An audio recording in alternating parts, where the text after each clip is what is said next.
हाँ आज्ञा, थंबनेल आपण ठीक पढ़ी। आज को 1000 वर्षर पुराना सहर ये कटक सहर।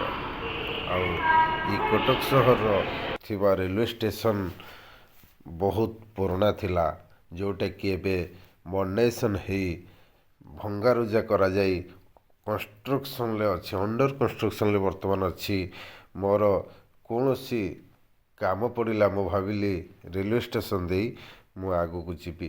रेलवे स्टेशन ले ओह्लई देखे तो यार बदलाव सब देखिली, भाविली गोटे छोट ब्लॉग करी वीडियो करी मु आपण सम्मुख को आनिबी। आउ अंडर कंस्ट्रक्शन भितर भी मते यार सब किछि भल लागिला।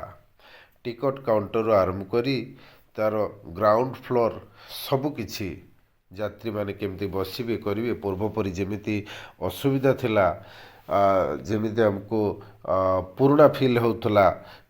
जोटी देखिबो कचड़ा थिबो माने यातायात बा लाइन दबा भिड़ करवा एमिति कि आम भारत वर्ष रे जिते रेलवे स्टेशन अच्छी कटक रेलवे स्टेशन आम गोटे अजीब अजीब लगुला, एत पुराना लगुला, एत पुरातन सहर रेलवे स्टेशन है। किंतु से सबू चेंजेस हो जाइए।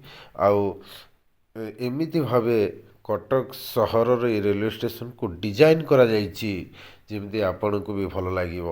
तेणु कटकरू भद्र नहीं कटकरू भुवनेश्वर जावा बाटरे से रेलवे स्टेशन मेन गेट भी बनी जाइए। लोक मानू कौन से असुविधार सम्मुखीन भी हम नहीं।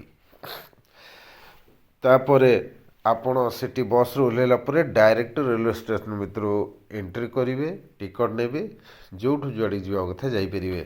तेणु ये जो रेलवे स्टेशन इते बदलाव होइची, फास्ट पल तो आपण को भल लगे मूव करने आपण को सब किछि देखिए भल लगे, दूर भी बहुत भल लगुच।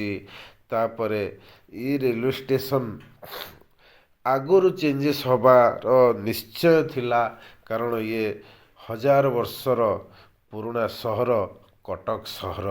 आउ ता भितरे ये होची रेलवे स्टेशन। तेणु सब किछि बदलुची। ओडिशार ये भी रेलवे स्टेशन ये भी बदलची। ये थिला कटक रे।